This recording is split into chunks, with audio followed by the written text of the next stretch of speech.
president's hospital visit has taken up a lot of bandwidth at the White House and among his supporters. The president's former White House physician, who is running in Texas as a Republican for a seat in Congress, was prompted to come to Trump's defense. I won't get into the president's health. I'm no longer his physician, but I will comment and tell you that I was consulted regarding this trip weeks in advance. This trip was neither urgent nor emergent, nor did it have anything to do with his cerebrovascular or his cardiovascular health. It was part of a routine, planned preventive medicine workup to keep him healthy as president. As I mentioned, that visit to Walter Reed did not follow the protocol of a routine presidential medical exam, according to CNN reporting. Medical staff at Walter Reed did not get a staff-wide heads-up. The president's physician rode with him in the motorcade, which is not typical because if something, God forbid, happens to a president in transit, his physician had better be in a safe place in a separate vehicle to be able to tend to him.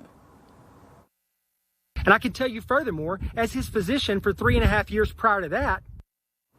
All right, that's just a lie. Jackson served as physician to the president for a year, a single year.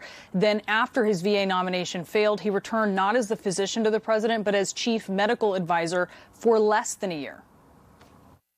The president is in excellent physical condition. He had a head-to-toe physical workup, including an extensive cardiac workup that put him well within the top 10% of men his age from a cardiac standpoint.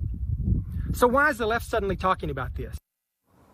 Well, that's just weird because in the White House memo at the time of the trip, the White House doctor said the president did not undergo any specialized cardiac or neurological evaluations. Again, no specifics on what tests he received.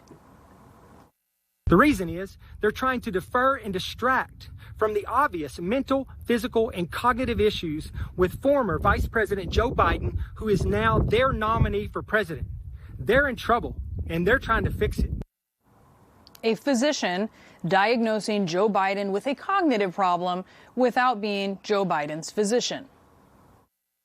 So I can tell you two things. I can tell you, number one, the president is in excellent mental and physical condition.